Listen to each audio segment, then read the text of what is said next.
글씨는 마음의 거울. 글씨가 고우면 마음도 곱다.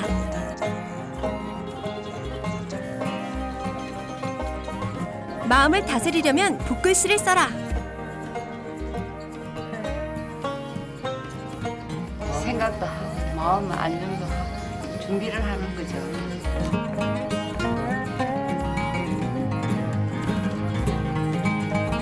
먹의 농도는 그림자를 따라잡고 붓의 속도는 군자의 기품을 좌우한다.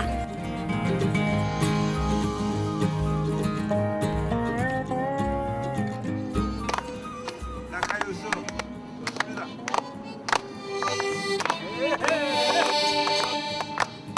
시간상 낙하유수. 거에는 뭐 정신수양이죠, 정신수양. 그게 제일 목적이 있는 거고. 민족의 오래된 취미이자 예술. 서예의 매력에 빠져봅니다.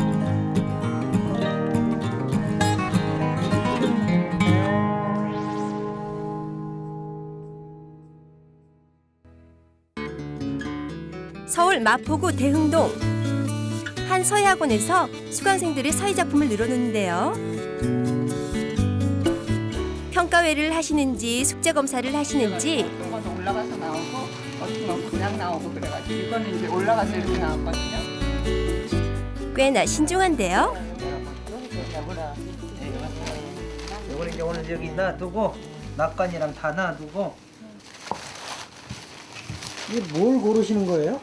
아, 좀 나은 거요. 아 이제 여기 공모전을 하는데 예. 이제 여기서 이제 전부 연습해서 와서 이제 그 중에서 마음에 드는 걸로 이제 골라서 이제 출품하려고. 아, 공모전에 낼 작품을 고르는 중이군요.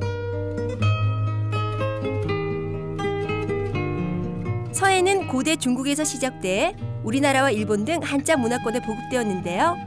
문자를 소재로 하는 일종의 조형 예술이 셈이죠.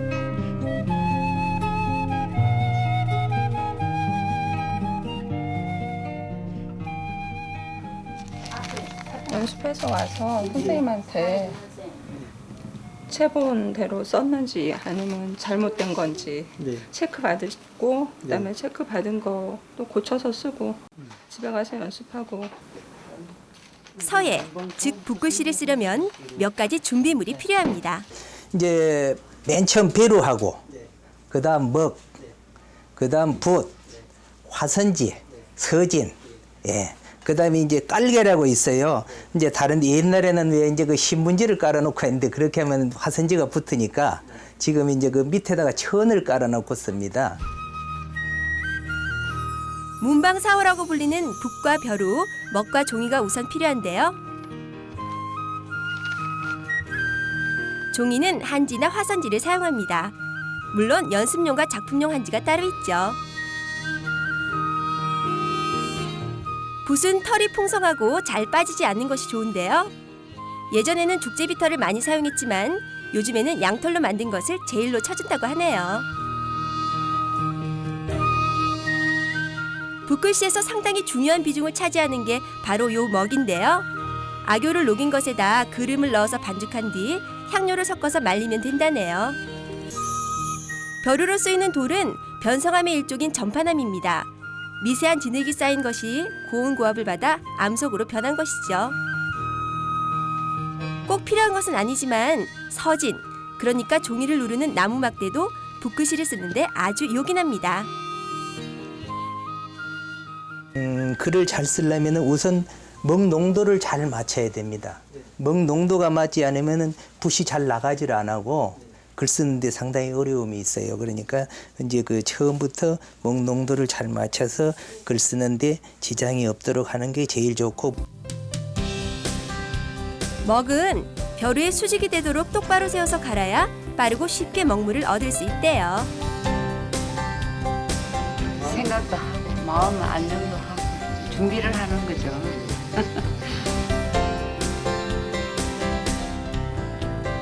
사각사각하는 소리에 마음을 가다듬고 적당한 농도로 먹물을 만들어야 하는데요.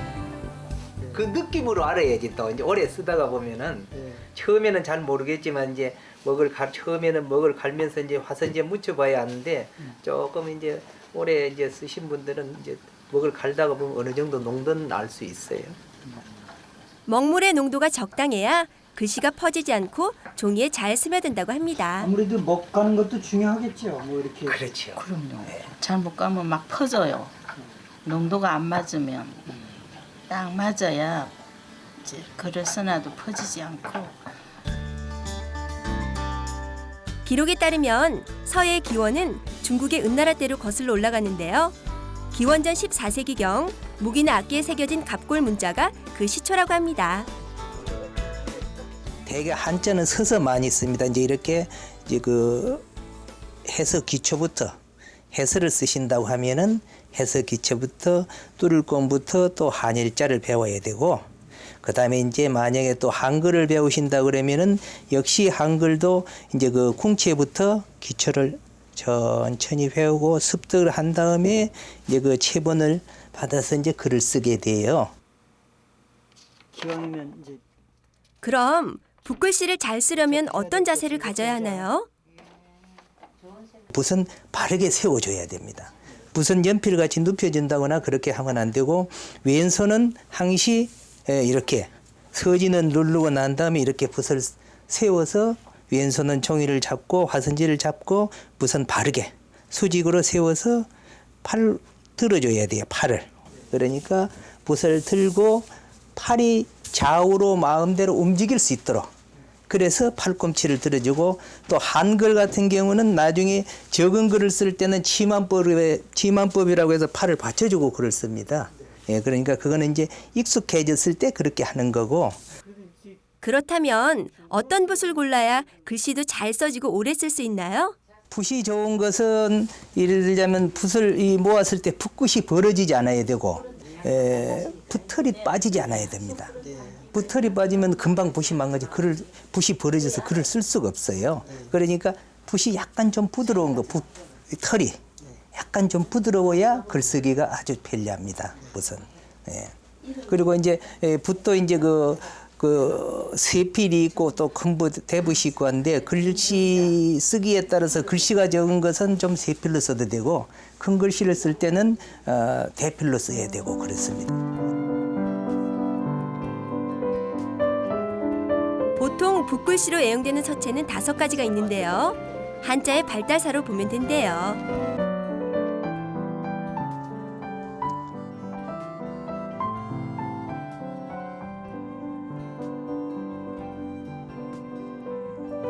여기 자리 있자예요.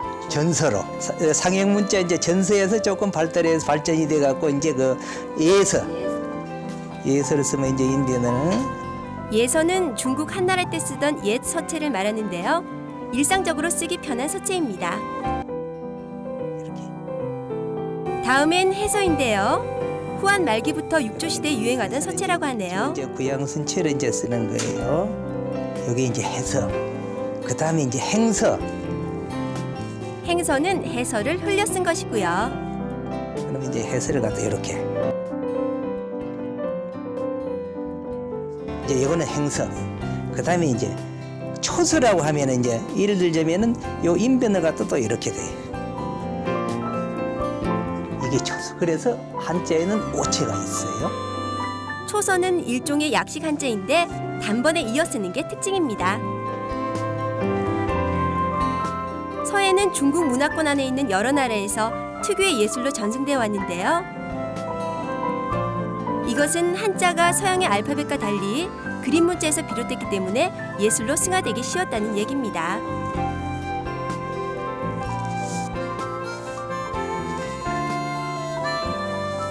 그림 문자를 대담하게 추상화하면서 고도의 미적 직관을 첨가시킨 것이 오늘의 서해가 됐다는 것이죠.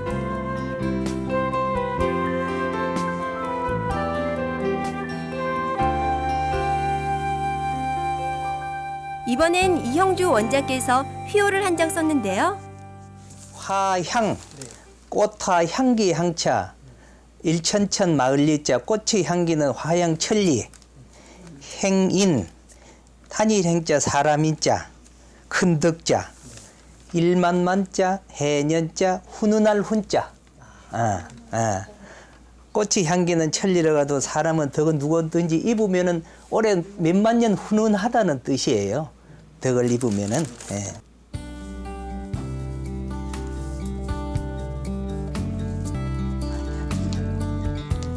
서예 작품에는 반드시 친필임을 입증하는 낙관을 찍게 돼 있습니다. 낙관은 이제 자기 호를 쓰고 그 다음에 이제 여기 이름이 있어요. 이름을 먼저 찍고 난 다음에 글씨를 쓴 해와 쓴 사람의 필명 아래에다 이름을 도장을 먼저 찍고 찍고 호를 찍게 됩니다. 그 다음에 뭐 글 쓰는 분들은 이제 이름 대신 지은 게 이제 호를 찍게 돼요. 그 다음 찍는 것도 이 낙관 사이 하나를 띄워서 찍는 게 좋습니다. 작품의 우측 상단에다 찍는 소인도 있는데요. 이것은 우두인이라고 합니다. 예, 예, 우측에다가 찍습니다. 차분하게 잘 가르쳐 주시고 하는데 배우는 사람이 열심히 노력을 해야 되는데 나이도 있고 하니까 잘 안 돼요. 생각보다 엄청 어렵네 글 쓰는 게. 예로부터 선비들은 붓과 먹으로 사군자를 치기도 하고 풍경화를 그리기도 했는데요. 이는 붓에서 만들어지는 선과 획의 길고 짧음, 붓 누름의 샘과 약함, 그리고 먹물의 진함과 옅음 등의 요소를 오묘하게 섞은 작품이라고 보시면 됩니다. 그 농도를 이제 맞춰야지. 농도를 맞춰갖고 이제 강약을 그것도 이제 서했습니다. 기본 선만 가지고 그리는 것이 선하고 점 이런 거. 그렇죠.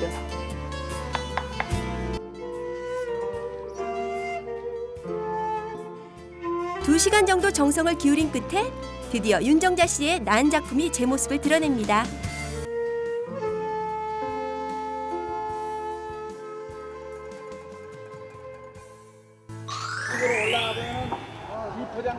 다음 날 아침 학원에서 배웠던 윤정자 씨가 서울대공원 앞에 나타났네요. 외곽지 포장도로, 외곽지 포장도로를 쭉 돌아서 이쪽으로 빠지게 된 거예요.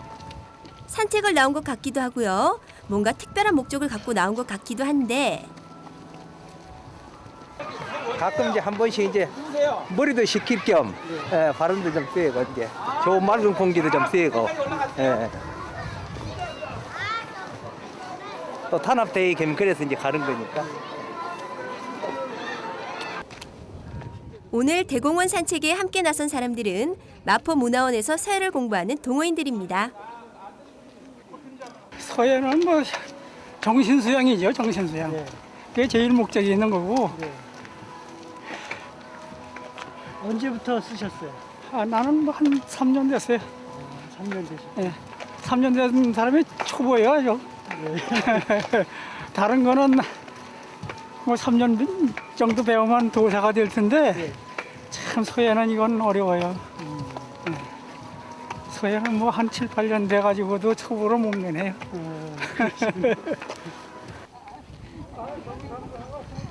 동호인들은 산책로 언덕마루에서 잠시 자리를 틀었는데요. 일행 중 한 사람이 배낭에서 막걸리 한 병을 꺼냅니다. 사이길로 왔다니까? 아, 길로 왔다고? 아, 막걸리 있네. 한 잔 주시오. 이게 여기 왔으면 또 막걸리 한잔 해야지. 내려가서 드셔. 여기 내려가서 내려가서. 아니, 막걸리에다가 뭐 아주 그냥 제대로 가져오셨네. 어르신들 먼저 드셔야지. 가정에서 이제 계신 양반도 있고 그런데 주부들도 서해 딴 데 계시다가도 우리 원장님이 잘 가르치시고 그러니까 많이 오신 것 같아요. 그럼 어디서 서예를 하셔요? 그 마포 문화센터 3층 네. 거기서 옵니다.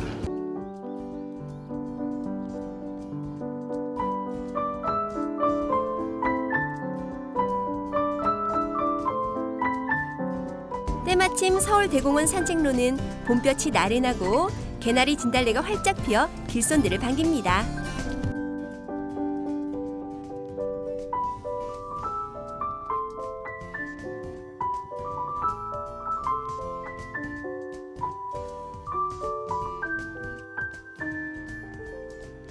여기저기 봄꽃들이 하늘거리고요. 꿀 따는 벌들도 바쁜 하루를 보내네요.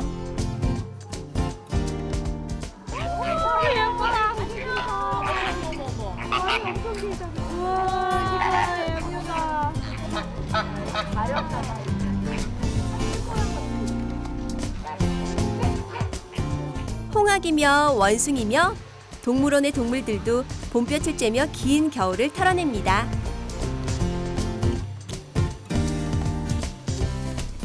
잠시 후 동호인들은 대공원 아래 식당으로 들어섰는데요. 오늘 점심 메뉴는 칼국수 같죠? 몇 분이세요 여기?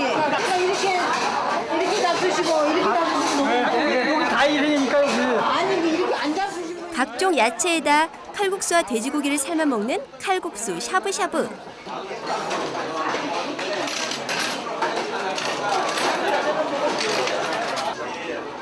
산책에서 돌아온 동호인들의 입맛을 달구네요.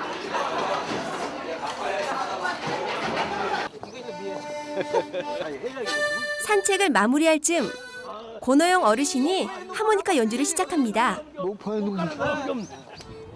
박수도 한번 쳐줘야 돼요. 아니 해줘야지 이게. 이 어르신은요, 마포문화원의 서예반 최고령이신데요. 동료들의 박수 세례에 더욱 신명을 냅니다.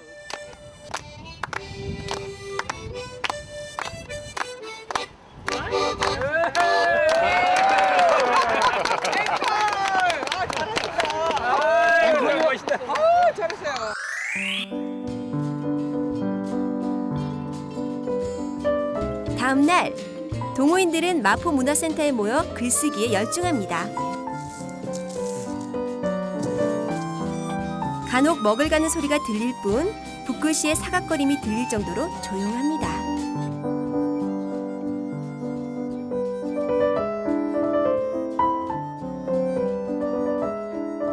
그냥 마포문화센터 서예실이라고 그렇게 말합니다. 몇 분 정도가 열심히 글씨를 쓰시나요? 네, 통상적으로 한 20명에서 25명 선이 쓰고 있는데, 예, 여기 지금 문화센터에 서예실이 시작된 지 한 10여 년 됐는데, 원로들이 한 3분의 1 정도 계시고, 그 이에 한 3분의 2는 최근에 한 2, 3년 동안 나오신 분들이 많이 있는데, 걔 나름대로 실력이 다 다양하니까 아주 뭐 일취월장하고 있습니다. 그 중에 하나, 권호영 어르신도 행서 연습에 여념이 없는데요. 이 신방변을 너무 딱 붙게 해버리네. 그러니까 이 오른쪽으로 할 수가 없잖아요. 이형주 원장님의 지도법은 붓을 함께 잡고 쓰는 방식입니다. 자, 또 이렇게. 자도 이제 그 핵순이 적은 것은 조금 눌러서 써주세요. 이렇게. 네. 권호영 어르신은 지병을 치료하고 마음을 다스리기 위해서 5년 전부터 글씨 쓰기를 시작했는데요. 이 시간만큼은 잡념이 사라져서 행복하시다고 해요.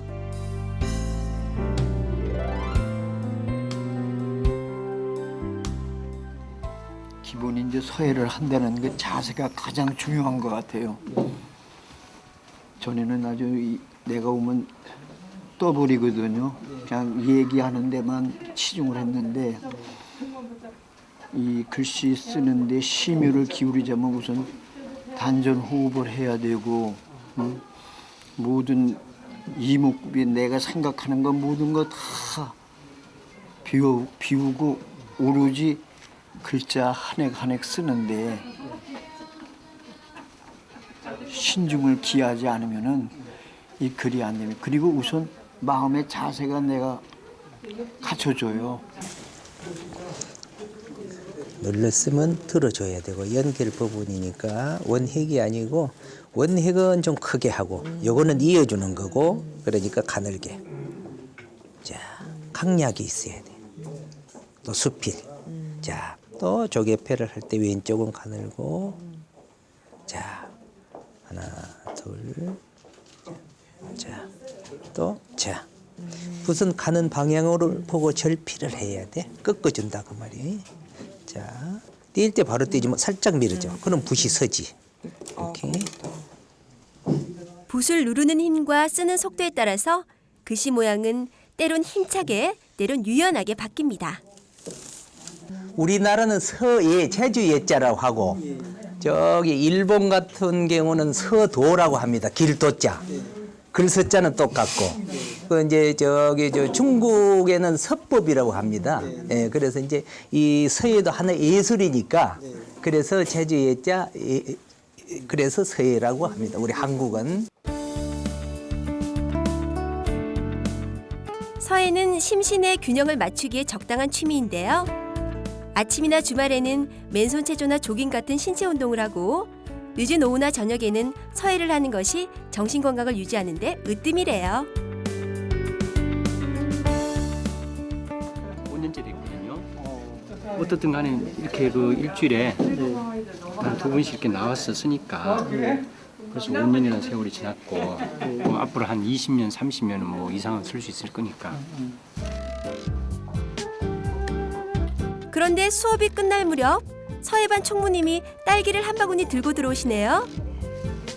떡도 먹고. 아마 작은 파티를 준비하고 계신 것 같은데요.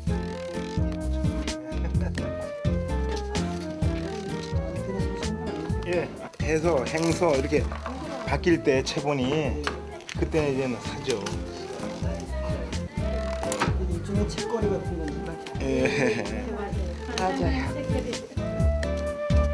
체본을 바꾼 기념으로 떡을 사는 게 전통이라고 하네요. 총무님이 사왔대요, 총무. 공무님 저기 체본. 아 그래요? 너 제보 또 써줄게. 글씨 쓰는 멋에다 책거리하는 멋까지 서예반의 한나절이 행복하게 마감됩니다.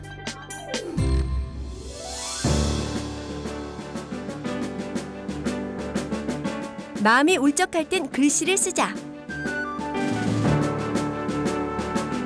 먹을 갈면서 마음도 갈자. 수천 년 전통 글씨 예술에 빠져보자.